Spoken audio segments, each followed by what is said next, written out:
As we answer our own personal call to action, where will we find the right special knowledge needed to succeed? In the very beginning, every production studio had their own sustainability guide, their own tools to work sustainability into production.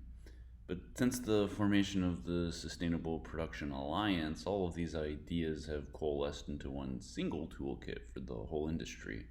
We can find these tools at greenproductionguide.com. The kit offers so many resources, including a sustainable production checklist called Peach that provides ideas for how to integrate sustainable practices into your production. And here's an example of some of the things that you'll see on the checklist as put into action on set with the X-Files.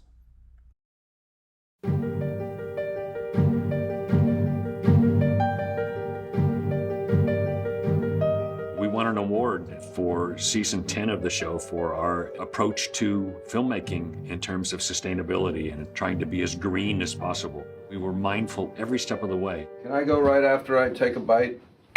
Action. I'm gonna open an X-File on this muffin. Get to the bottom why it's so freaking good. This year, we have taken that even further, and we're giving the food left over from catering, we're giving it away. Food donations has been a very big part of what we're doing this season to leave a legacy. The X-Files was our trial show. We had really great support from Fox and from the production office on incorporating the program. I think part of being green and part of being able to solve some of the problems in the world that we have is being a good community partner. We were able to get a fridge where we could take any of our leftover food from either our main catering from the unit or from our office catering. And it has been a huge success. We've donated thousands of meals to an organization called SAGE, a women and children's shelter, which is part of the North Vancouver Family Crisis Center. It has really helped us with our food budget, and the women just find it super exciting every day. When we get a food donation, they know that they're not going to have to think about what's for dinner. It'll just be there for them to enjoy with their family. We get a text or an email once a day, and then we go pick up the food that is left over for the day. We really wanted to create a formal program that the whole industry in Vancouver could utilize over time. We hope this will inspire other film and TV productions to follow what we're doing, sign up for the program, help keep food out of the landfill, and feed people in need.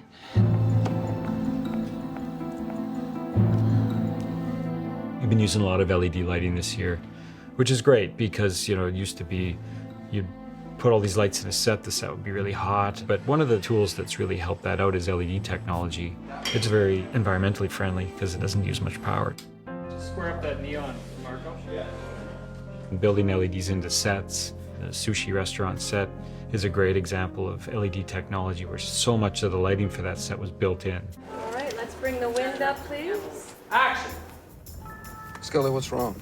And then also we used rear screen projection because you want to create the sense of light moving the way it does when you drive a car, and we can use LED strip lights that we can put chases into and allow the light to move and create this sense of motion in a very simple, easy way. Got it, very nice. All right, got it. Speed. 11 Charlie, take one. And then I'll... 3, 2, 1, action!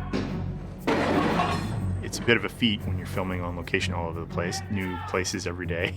The locations department's a really important department when it comes to running our recycle program.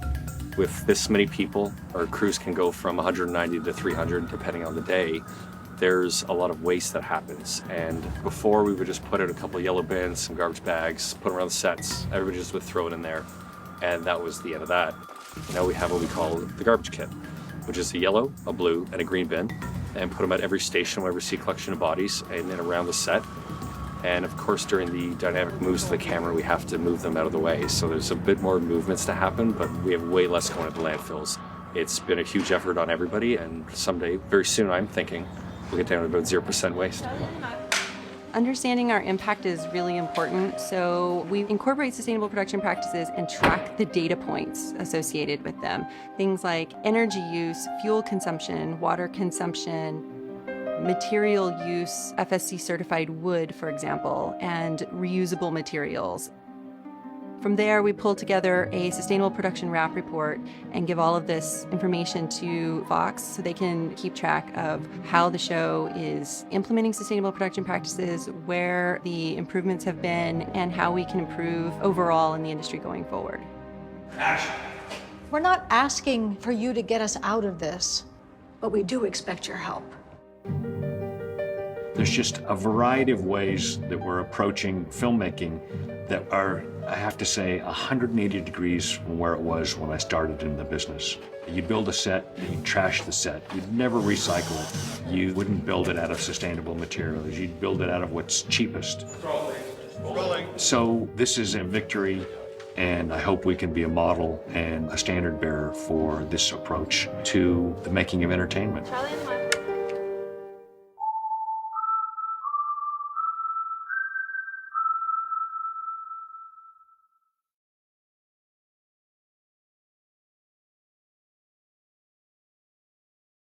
It's important to know this checklist because every production that can demonstrate use of enough practices on it will earn recognition from the Environmental Media Association. EMA is a nonprofit focused on promoting environmental progress in media. Each year, EMA recognizes every film, television show, filmed commercial, and print ad that has demonstrated use of practices on the Peach Sustainable Production Checklist. And earning this award has become a real point of pride for all productions. Film and television crews are competitive and actively want to earn these. And when the recipients are published annually online, it really is a who's who in the industry. You don't want to be left out.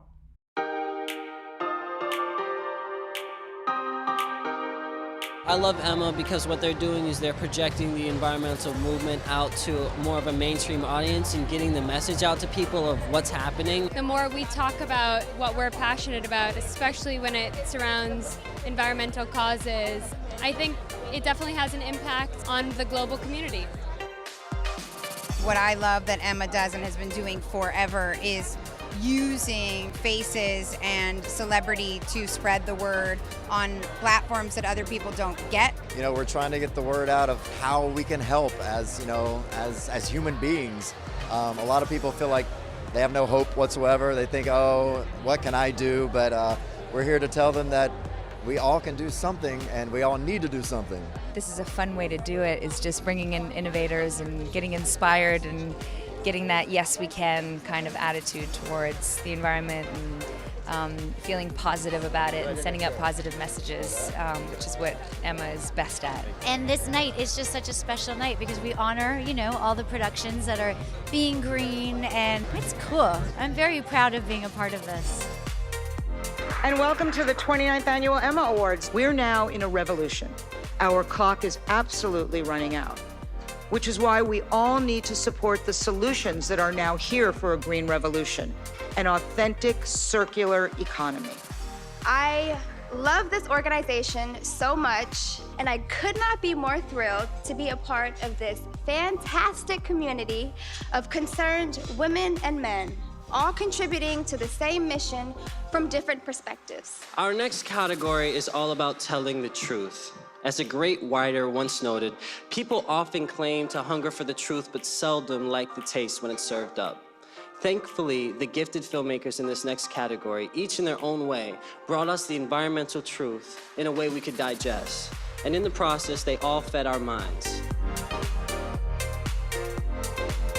Tonight, the Emma Comedy Award is officially being renamed the Emma Paul Younger-Witt Comedy Award.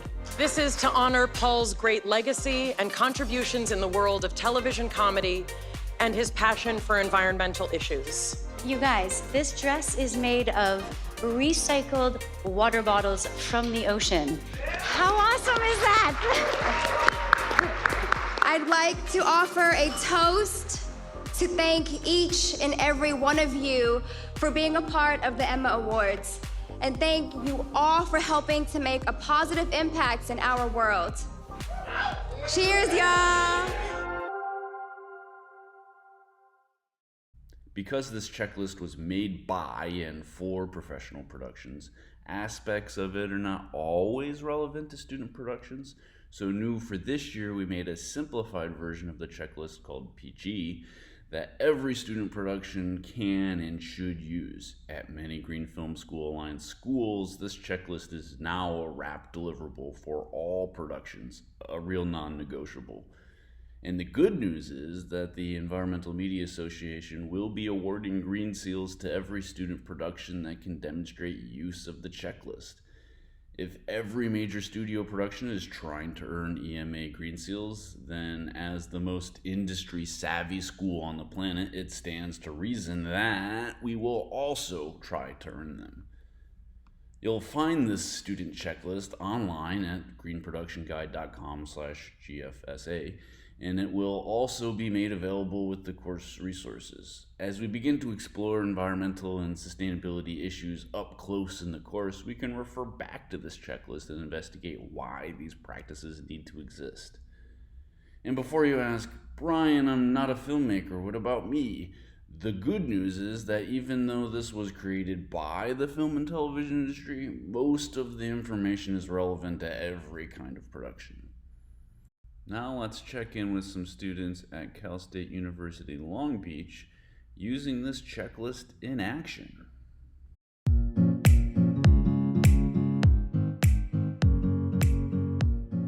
Hi, my name is Claudia Vialta. I'm a film major and environmental science minor here at Cal State Long Beach.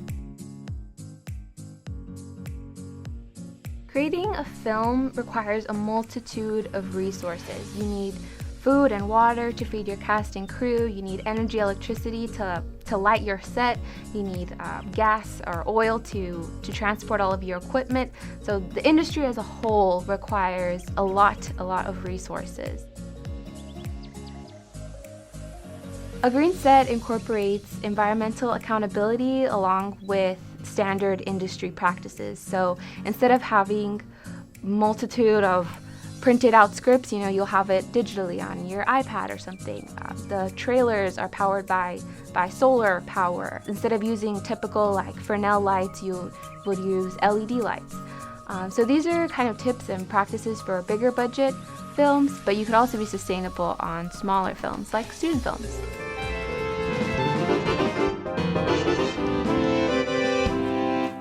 I got 33 in my bunch. How about you? Fall of 2017, I was the director of sustainability for a short film called Dawn. What made this set sustainable? So many things. A lot of departments were very sustainable. First off, we diverted 15 pounds of trash from the landfill into the compost. Our craft services, all of the ingredients were bought at the local farmers market.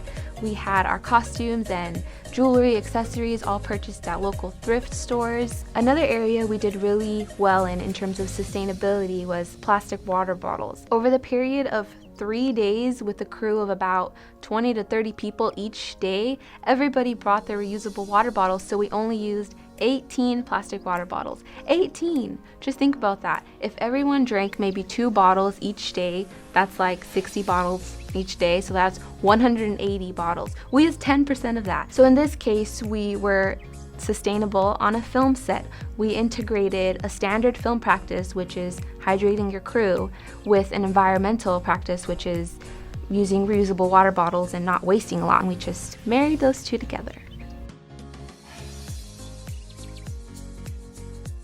Environmental perspectives are catching wind in most industries. It's really hard to change people's habits, but it's something that has to be done. I plan on standardizing green practices in the film industry in order to change the state of our environment. Film sets are a collaborative process, so there are a lot of departments and there's a lot of room and opportunity to grow and be better and improve practices. The point is to make sustainability easy and accessible, something that people want to participate in. We don't ever want to make it a burden. We want to integrate sustainability and make it a new basic element of filmmaking. We want to make our movies environmentally friendly so that future generations still have a planet to make films on.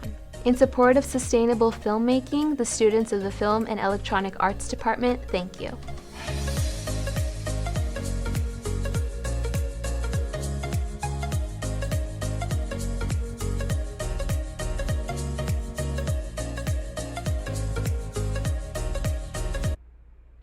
Okay, so here it is. This is the Peachy Student Production Checklist.